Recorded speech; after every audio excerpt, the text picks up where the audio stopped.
Hello दोस्तों, कैसे हैं आप लोग। आप सभी का बहुत बहुत स्वागत है ट्रांसफॉर्मिंग युवा जिंदगी में। आज के एपिसोड में हम ओवरसीज या बाहर विदेशों में नौकरी करने के लिए जो भी कैंडिडेट्स या जो भी युवक युवतियां बाहर जाना चाहते हैं उनके लिए हम बहुत धमाकेदार इंफॉर्मेशन लेकर के आए हुए हैं और हमें पूरा उम्मीद है कि आप लोग इन सब इंफॉर्मेशन को सोचकर, समझकर, देखकर काफ़ी कुछ इसका फ़ायदा उठा सकते हैं।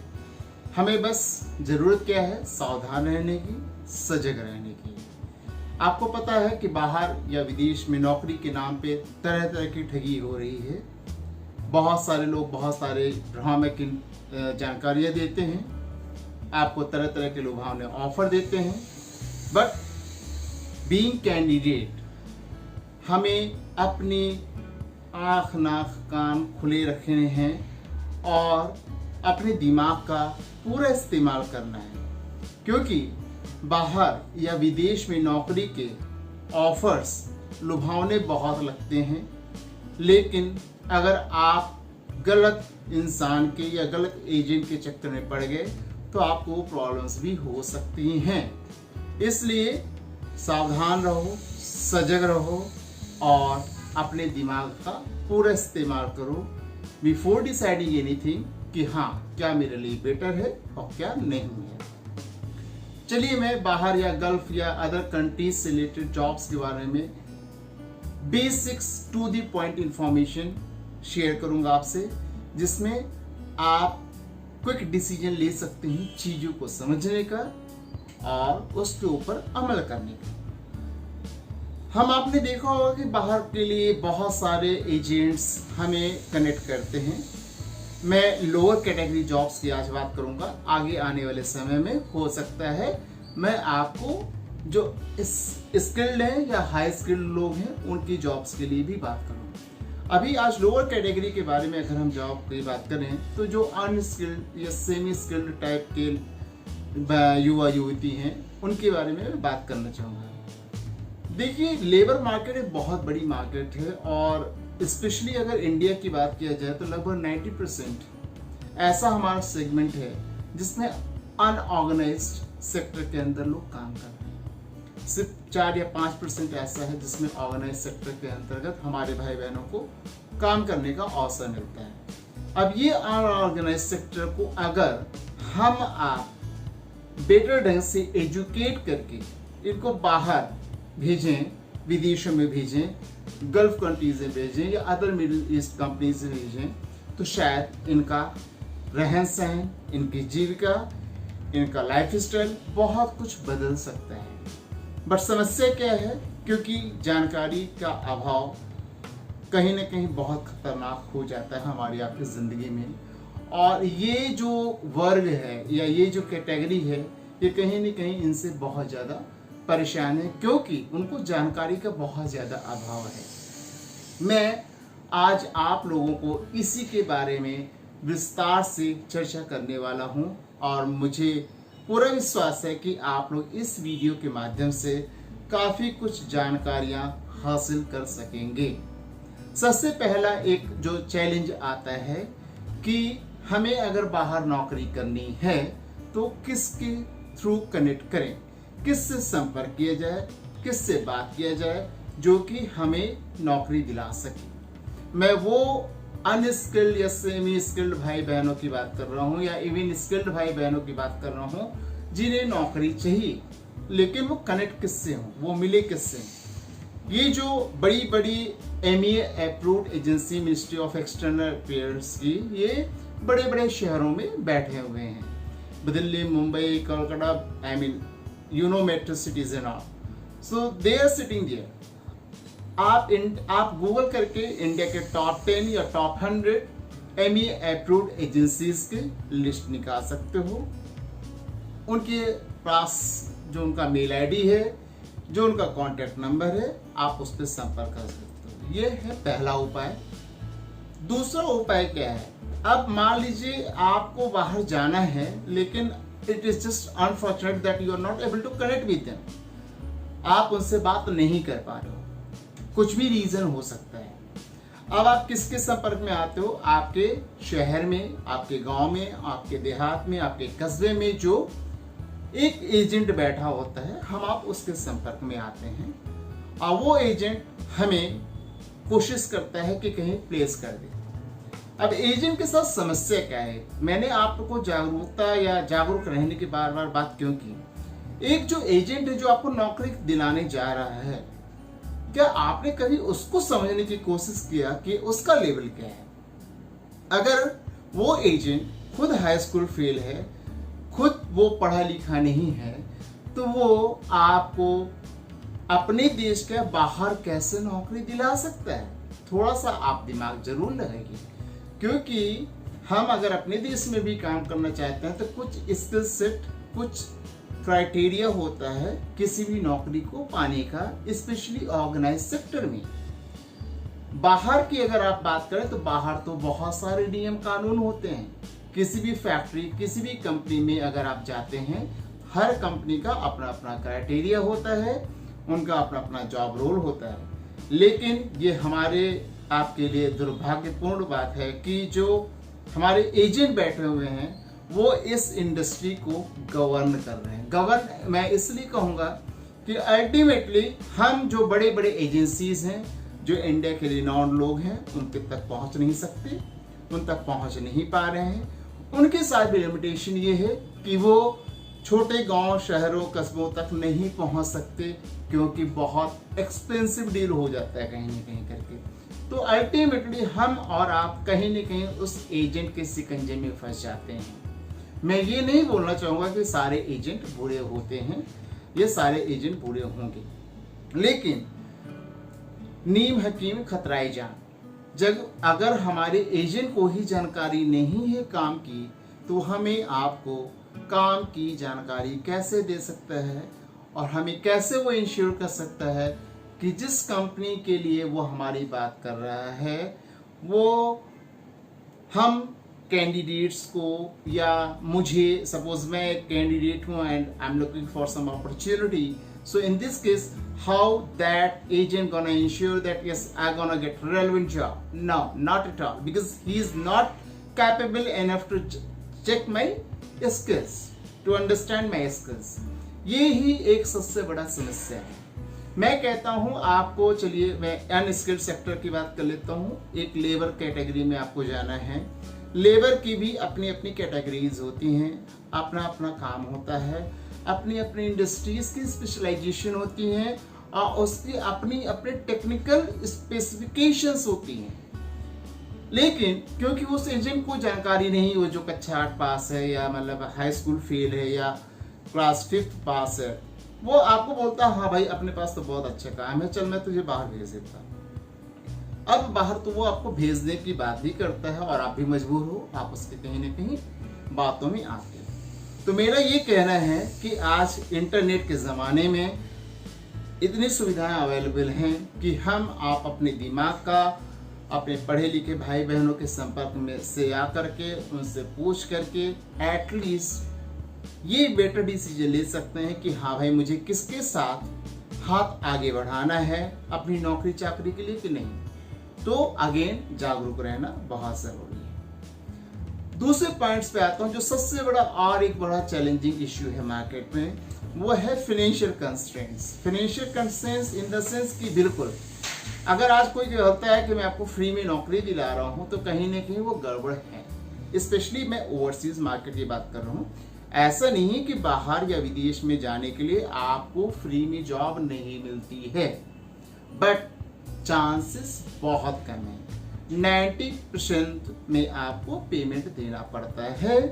10% ऐसी कंपनीज होती हैं but rare to find it. वो बहुत मुश्किल होता है कि आप उनके संपर्क में आ पाते हैं या नहीं आ पाते हैं। इस ओवरसीज रिक्रूटमेंट में या बाहर विदेश में नौकरी करने के लिए जब आप जाते हैं तो आपको जो पैसा देना पड़ता है उसके पीछे भी जेन्युइन रीजंस हैं। मैं वो सारी चीजें आपको बताना चाहूँगा। पैसा क्यों देना पड़ता है आपको पता होगा कि बाहर जब जो भी companies ministry of external affairs से अप्रूव्ड भी है, जो भी एजेंसीज या कंपनीज की आप बात करेंगे जो मैन पावर में डील करते हैं, आपको पता है किसी भी एक लाइसेंस को लेने के लिए क्या कॉस्ट देनी पड़ती है, पहली चीज, क्योंकि हर आदमी एक बिजनेस कर रहा है। उसके बाद जब वो बाहर जाता है विदेश में बिजनेस के लिए, उसको एक पेमेंट अच्छा खासा वहाँ पे खर्च करना पड़ता अपने एक्सपेंसेस को मैनेज करने के लिए बिजनेस को उठाने के लिए। अब वो इंडिया में जब आता है तो इंडिया में वो ये जो एजेंट्स हैं या जो पढ़े लिखे समझदार लोग हैं उनके साथ वो इन्फॉर्मेशन शेयर करता है, क्योंकि सारी नौकरी वो खुद से क्लोज नहीं कर सकते। कोई अगर मुंबई में बैठा हुआ है, कोई महाराष्ट्र में बैठा, कोई पुणे में बैठा है, कोई बेंगलोर में बैठा है, आपको लगता है कि वो कोई बंदा जो एजेंसी बेंगलोर में बैठी वो बैठ करके यूपी में, बिहार में, वेस्ट बंगाल में हायरिंग कर सकती? नहीं कर सकती। कहीं ना कहीं वो लोकल पर्सन पे डिपेंडेंट होते हैं, ठीक है। तो इस वजह से जो एटरी कॉस्ट है, जो बीच की इंटरमीडिएट कॉस्ट है, वो बहुत ज़्यादा बढ़ जाती है। Even ministry of external affairs ने भी इन एजेंसीज को बोल रखा है, मुझे एग्जैक्ट अमाउंट इस समय तक नहीं याद है, पहले शायद 20 या 25 हज़ार रुपये था जो आप चार्ज कर सकते हैं एज अ सर्विस फीस। तो बिल्कुल ओवरसीज रिक्रूटमेंट में फीस लगती है, चार्जेस लगते हैं, और उसके लिए हमें आपको तैयार रहना पड़ेगा। फीस अब कौन कितना ले रहा है, अगेन आपको अपने बुद्धि विवेक का इस्तेमाल करना है। इन जनरल जो हायरिंग होती है, जो MEA के अप्रूव्ड एजेंसीज हैं, उनका 35-40 हज़ार रुपये रेट होता है।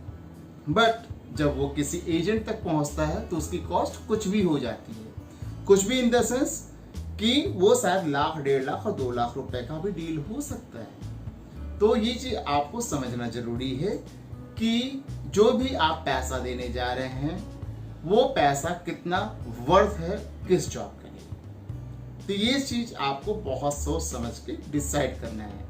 हाँ, जो खर्चे आते हैं मोटे मोटे आप 50-60 हज़ार रुपए तक आते हैं, मैक्सिमम 70 हज़ार रुपए तक भी आते हैं, तो चल सकता है। क्योंकि रीजन क्या है कि जब आप बाहर में बताओ क्यों मैनेज करना चाहिए और क्यों नहीं मैनेज करना चाहिए। अगर आप सही कंपनी के साथ जा रहे हैं, सही लोगों के संपर्क में हैं, और आपको एक बार 50-60 हज़ार रुपये देने भी पड़ रहे हैं अपनी जॉब के लिए, तो उसमें कोई बुराई नहीं है। मैं आपको रीज़न बताता हूँ क्यों नहीं है। पहला रीज़न, पहली बात ये कि जब आप बाहर जाते हैं तो आप वहाँ पे किसी पर्टिकुलर XYZ जो कंपनी है उसमें आप काम करते हैं, आपको एक बड़ी तनख्वाह मिलती है, आपका कॉन्ट्रैक्ट कम से कम 2 साल के लिए होता है, आपको हर महीने ओवर टाइम भी करने का मौका मिल सकता है, आपको एक बड़ी तनख्वाह, हैंडसम अमाउंट जिसको बोलते हैं 20 से 25 हज़ार रुपये में भी मिनिमम एक लेबर को भी इतना पैसा मिल सकता है तनख्वाह के रूप में। साथ में ओवर टाइम जो आपको मिलता है वो अलग से। आपको वहाँ पे कुछ कंपनी खाने का भी सुविधा प्रोवाइड करती हैं, बट मोस्ट ऑफ कंपनीज अभी खाने का अवॉइड करने लगी हैं just because of corona and other challenges.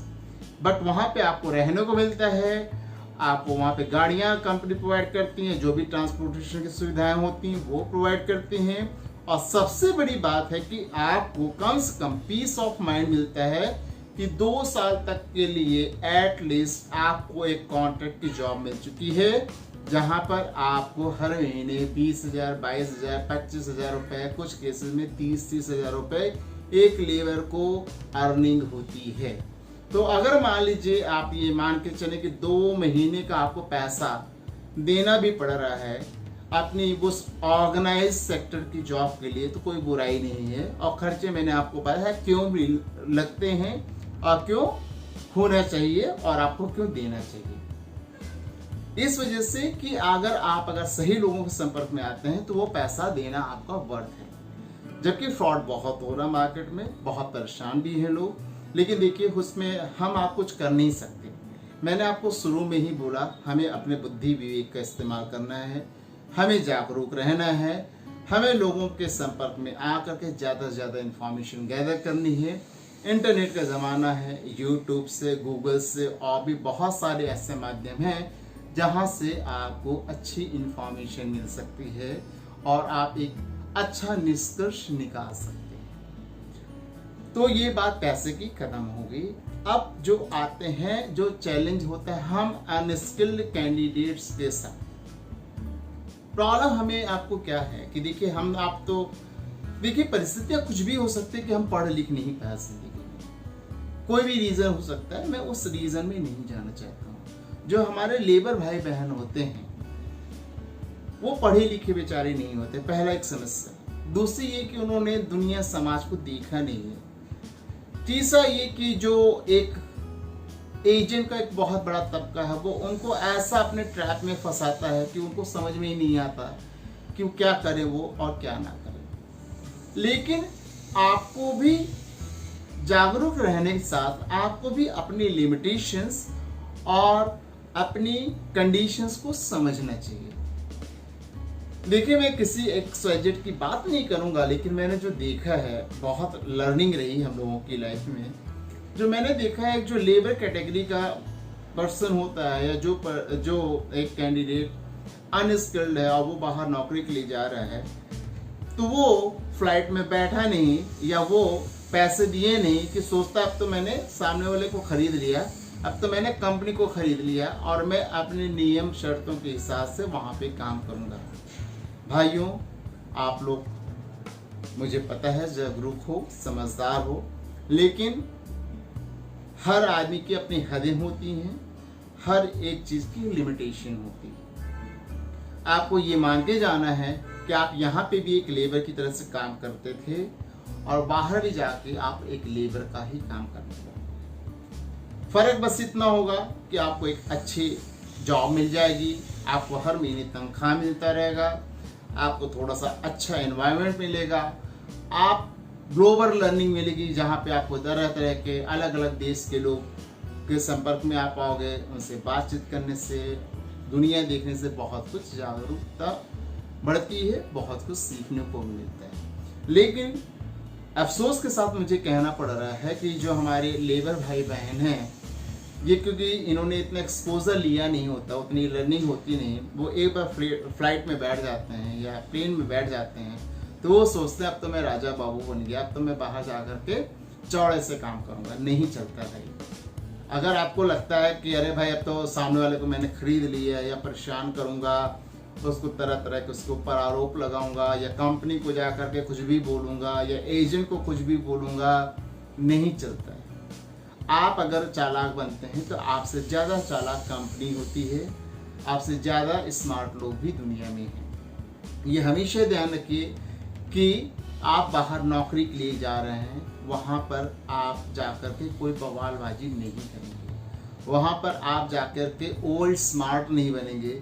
आप वहाँ पे ये नहीं दिखाएंगे कि हाँ भाई मैंने पैसा दिया तो सामने वाले को खरीद लिया है। पैसा आपने फैसिलिटेशन फीस दी है, सर्विस फीस दी है उस नौकरी को अवेल करने के लिए, जिसके लिए बहुत सारे खर्चे करने पड़ते हैं, बहुत सारे एक्सपेंसेस होते हैं कंपनीज के, जो शायद हम और आप अभी नहीं समझ सकते, इसलिए और ना ही मुझे उसमें बहुत डिटेल में जाने की जरूरत है।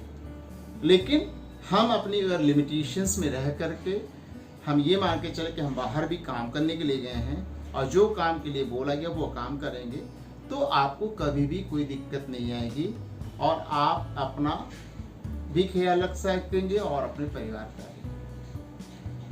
देखिए मैं आपको किस लिए अलर्ट कर रहा हूँ इस मैटर पे कि ये जो बड़ा कॉमन चैलेंज हम लोगों ने देखा है, अब ये मुझे नहीं पता कि प्रॉब्लम या पेन एरिया कहाँ से शुरू होता है। मैं थोड़ा मोड़ा जानता हूँ लेकिन मुझे बहुत ज़्यादा डिटेल में इसको डिस्कस नहीं करना है। लेकिन आप ये समझ के हमेशा चलिए, आपने पैसा देके किसी को खरीदा नहीं है, आपने उस पैसे के बदले में एक सर्विस ली है जिसकी एक फीस है, जिसकी एक काउंसलिंग कॉस्ट है, जिसके अपने अपने एक्सपेंसेस हैं और उसके एवज में सामने वाली कंपनी ने आपको एक ऑर्गेनाइज सेक्टर में एक नौकरी दी है जहां पे आपको हर महीने बंधी तनख्वाह मिलती है और सुविधाएं मिलती हैं। आपको वो समय बिल्कुल नहीं भूलना चाहिए जब आप लेबर मार्केट में जाके खड़े होते थे, आपको वेट करना पड़ता था कि कोई आए, कोई 250, 300, 500 जो भी लेबर रेट का सबका अपना रेट होता है उसको ले जाए। कभी आपको मिलता था काम, कभी नहीं मिलता था। वो परेशानियों का दौर ये आपको हमेशा याद रखना चाहिए। आपको ये भी याद रखना चाहिए कि कोई आपकी ज़िंदगी को बदलने में मदद कर रहा है, आपको उसका तो एहसान होना चाहिए। ना कि आप उसके ऊपर कल गलत आक्षेप करें। हाँ, कोई गलत आदमी है जिसने गलत काम किए है तो बिल्कुल आपका जो हक बनता है आप करिए, लेकिन आप जबरदस्ती किसी को मत परेशान करिए, क्योंकि आप परेशान करेंगे तो इस इंडस्ट्री में पढ़े लिखे लोग जो होते हैं उनको पता है कि कैसे टैकल करते हैं चीजों को। इसमें एक और जो मैंने जो सबसे बड़ा पेन एरिया देखा है कि जो आपका अपना लर्निंग है, आपका एक्सपीरियंस है, आप किस दुनिया में जीने की बात करते हो ये समझ में नहीं आता। अरे मैं अगर मान लीजिए कंस्ट्रक्शन हेल्पर हूँ, मैं जो इंडिया में अपना काम कर रहा हूँ, ईटा गार्ड होता हूँ, मकान बनाने में मदद करता हूँ, साफ सफाई करता हूँ, उसका यही तो काम होता है हमारा। लेकिन जब आप विदेश में नौकरी के इंटरव्यू की बात करते हैं तो आप इंटरव्यू से कुछ भी बोलते हैं, कोई भी बात करने की कोशिश करते हैं, किसी भी तरह की बातें होती हैं। ये अच्छा नहीं है। कहीं ना कहीं आप चीजों से खेलने की कोशिश कर रहे हैं और वो कहीं ना कहीं आपके लिए सही नहीं होता। और भी एक मैं पॉइंट बताना चाहूंगा, आपको ये लगता है कि आप एक बार फ्लाइट में बैठ करके बाहर चले गए, तब तो आपको कोई कुछ नहीं कर सकता और आप जो चाहोगे दूसरे का कर सकते हो, राइट। आपको बताऊं, जो अच्छी कंपनीज होती हैं वो आपको नौकरी पे रखने से पहले आपका प्रॉपर इंटरव्यू लेती हैं, उसकी रिकॉर्डिंग रखती हैं, आपको ऑफर लेटर देती हैं। वो बोलते हैं कि भैया जाओ, कहीं से भी आप पढ़े लिखे नहीं हो तो जो आपके गांव देहात में पढ़ा लिखा हो उसको दिखा के इस पर साइन करवाओ। वो ऑफर लेटर उनके पास होता है। उसके बाद जब आप इंडिया से मूव करते हो, यहाँ से जाते हो बाहर विदेश में, उसके पहले भी आपकी पूरी वीडियो रिकॉर्डिंग होती है जिसमें आपको सारी बातों को डिस्कस करना पड़ता है कि आप कहाँ जा रहे हो, किस काम के लिए जा रहे हो, किस कंपनी में जा रहे हो, क्या आपको तनख्वाह मिलेगी, ये सारी चीज़ें आपको बोलनी पड़ती हैं। तो मैं आप लोगों से हाथ जोड़ के यही निवेदन करूँगा कि आप लोग प्लीज़ ज़्यादा स्मार्टनेस नहीं दिखाएं। आप बस ये सोचिए कि आपको कोई इंसान मदद कर रहा है आपकी ज़िंदगी में थोड़ा सा बेटरमेंट लाने का। थोड़ा सा नहीं, बहुत बेटरमेंट होता है। आपको ऑलमोस्ट, मैंने जैसे आपको बताया कि 20-22 हज़ार, 25 हज़ार, 30 हज़ार रुपये तनख्वाह तक मिलती है। ओवर टाइम ले करके आपको अच्छा खासा कमाई हो जाता है। आप सोचो ना, आप एक ऐसे लेबर मार्केट से उठ करके आप ऐसे ऑर्गेनाइज सेक्टर में जा रहे हो जहाँ पे एटलीस्ट आपको 2 साल तक कम से कम तनख्वाह मिलती रहेगी। हर महीने आपके अकाउंट में पैसे आते रहेंगे। आप अपने घर वालों को भला कर सकते हो, आप अपने परिवार की मदद कर सकते हो। बहुत कुछ, बहुत परिवर्तन आता है, बहुत बदलाव आते हैं। तो प्लीज़ आप इन सब चीज़ों का ध्यान रखें। क्योंकि मैंने बहुत सारे इस तरह के चैलेंजेस देखे हैं लोगों के साथ। हम लोग काउंसलिंग करते हैं, हर कैंडिडेट के साथ स्पेशली अलग से बैठते हैं। देखिए, आपके साथ पास्ट में जो हुआ उसके लिए हम आप जिम्मेदार नहीं हैं। इसको आप कुछ भी कहते हैं ना, कोई भी वर्डिंग आप इससे दे सकते हैं, लेकिन हमारा आपका प्रयास होना चाहिए कि हम जो बेटर कर सकते हैं दूसरे के लिए वो करें। हम लोग स्पेशली कैंडिडेट्स के साथ बैठते हैं, जितना भी बिजी शेड्यूल हो फिर भी बैठते हैं, उनको एक एक चीज़ समझाते हैं, एक एक बात को प्रॉपर एक्सप्लेन करते हैं कि नहीं भाई, आप लोग बाहर जा रहे हो, थोड़ा सा अपनी लिमिटेशंस को समझो। विदेश में हर कंट्री की, हर कंपनी की अपने अपने नियम कानून होते हैं। आप ऐसी कोई भी वहाँ पे गलतियाँ ना करें जिससे आपका करियर हमेशा हमेशा के लिए तबाह हो जाए या और भी कोई क्रिमिनल मैटर आपके अगेंस्ट में क्रिएट हो जाए। तो ये सब चीज़ों को प्लीज़ आप लोग ध्यान रखें। पढ़े लिखे नहीं हैं या कम पढ़े लिखे हैं, वो एक नेचुरल प्रॉब्लम हो सकती है, परिस्थितियाँ हो सकती हैं, लेकिन आप जानबूझ करके अपना गर्दन ऐसी जगह पे नहीं फंसाएं या अपने लिए वो हालात ना उत्पन्न करें जहाँ पे आप बेबस हो जाएं, लाचार हो जाएं और आपके साथ साथ आपके घर वाले भी कोई मदद आपकी नहीं कर पाएंगे। तो आप हमेशा ये ध्यान रखिए, आप बाहर नौकरी करने के लिए गए हैं, अपनी रोजी रोजगार को बेटर बनाने के लिए, अपनी लाइफ स्टाइल को बेटर बनाने के लिए, अपने ज़िंदगी को सुधारने के लिए आप बाहर गए हैं। तो आप उन्हीं चीज़ों पे कंसंट्रेट करें instead of putting yourself in unnecessary issues और पॉलिटिक्स। ये आप लोगों से मेरा हाथ जोड़ के निवेदन है। इसमें जो एक सबसे बड़ा मैंने और देखा है प्रॉब्लम कि जो एजेंट है, एजेंट से सबसे बड़ा चैलेंज क्या है कि एजेंट, मतलब मैं कुछ एजेंट से मिला हूं, मैं आपको पर्सनली बोल सकता हूं कि वाकई ये जिस तरह की इंडस्ट्री है और जिस तरह का सेक्टर है, इसमें अगर पढ़े लिखे लोग, एजेंट ही सही, मैं ऐसा नहीं बोल रहा हूँ कि सब बड़े आदमी लोग ही क्या नाम वो अपने ऑफिस खोलें, या जो एमईए के हैं उनके हर स्टेट या हर मतलब डिस्ट्रिक्ट्स में ऑफिस हों, लेकिन अगर इस इंडस्ट्री में पढ़े लिखे लोग as an advisor, as a you can say entrepreneur इस बिजनेस में एंटर करें, तो ट्रस्ट मी, देखते देखते चीजें बदल जाएंगी। समाज को जरूरत है, हमें आपको जरूरत है कि हमें ऐसा कोई इंसान मिले, ऐसे कोई कंपनी मिले, ऐसे कुछ लोग मिले जो हमें प्रॉपर जानकारी दे सकें, जो हमें प्रॉपर समझा सकें कि हमारा आगे उठने वाला कदम कैसा होगा। हम बाहर जा रहे हैं तो क्या हम सेफ हैंड्स के साथ बाहर जा रहे हैं, या कोई भी हमें बेवकूफ़ बना के बाहर भेज दे रहे हैं। आप लोगों को तो पता ही होगा कि विदेश में नौकरी के नाम पे क्या क्या धांधलीबाजी होती है, कैसे कैसे लोग चीट होते हैं, कैसे लोग परेशान होते हैं, अपना ज़मीन बेचकर, अपनी बीवी के जेवर बेचकर, अपने घर परिवार से पैसे उधार लेकर के लोग बाहर कुछ भी पैसे दे के चले जाते हैं। फिर पता चलता है कि उनके साथ बाहर क्या क्या हो रहा है, ये हम आप सबको पता है, बताने की जरूरत नहीं। मेरा यही हमेशा प्रयास है कि आप लोग प्लीज थोड़ी सी जागरूक बनिए, समझदार बनिए और लोगों को भी समझाइए, जिससे हम आप एक दूसरे का कहीं ना कहीं भला कर सकेंगे। और एटलीस्ट कुछ नहीं मिलेगा, दुआएं तो मिलेंगी। आज के जमाने में दुआएं भी मिलना बहुत बड़ी बात है। जो सेल्फिश जमाना हो गया है, लोग बगैर मतलब के किसी को गाली भी नहीं देते और किसी को दुआएं भी नहीं देते। ठीक है, तो अगर आपने किसी का दिल से मदद किया और आपको दुआएं मिल रही है, समझ लिए आपने ऊपर वाले के लिए अपना खुद ही उसके दरबार में हाजिरी लगा दी है, और वो आपका हमेशा ख्याल रखेगा। वो इंश्योर करेगा कि आप कभी परेशान ना हो। बातें बड़ी इमोशनल भी हैं। मैंने बहुत सारे लोगों को देखा, बहुत परेशान होते हैं लोग, लिटरली वो लोग रोते हैं, गिड़गिड़ाते हैं, परेशान हो जाते हैं कि क्या करें, कुछ नहीं समझ आ रहा है बाबूजी, कहाँ जाएं, किसके पास जाएं, कोई बताने वाला नहीं है। हमने आज यहाँ इतने पैसे दे दिए, हमारा वो इतना पैसे लेके भाग गया।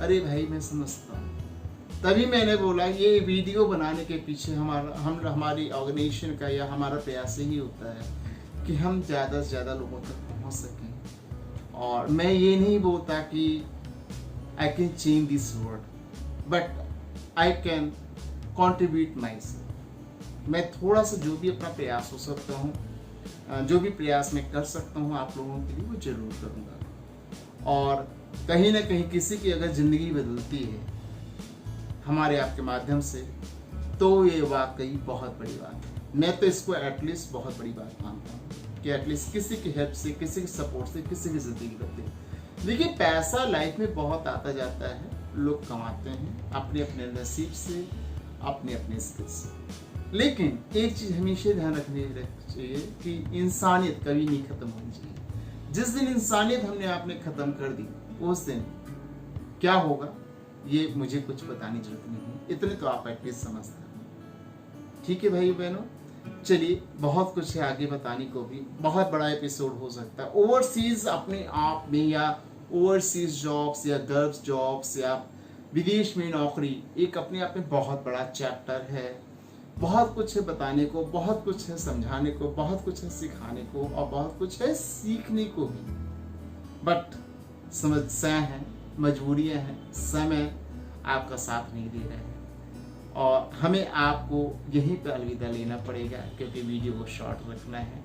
हम नहीं चाहेंगे कि आप ये वीडियो बहुत लंबा बने और आप लोगों को कहीं ना कहीं एक दिमाग से भ्रम आ जाए, या आप थोड़ा सा उस चीज़ों को मतलब नेगलेक्ट करने लगो। इस वजह से मतलब मैं इस चीज़ को यहीं पे विराम देता हूँ। आप लोगों से बस एक रिक्वेस्ट करना चाहूँगा कि अगर आपको ये वीडियो अच्छा लगा हो तो कृपया लोगों के साथ शेयर करें, हमारे चैनल को सब्सक्राइब करें और हो सके तो लाइक भी करें। बहुत बहुत धन्यवाद और हमारा आपका साथ ऐसे ही बना रहे, ये ऊपर वाले से कामना करते हैं और आपका आने वाला समय शुभ हो। Have a nice day ahead and have a wonderful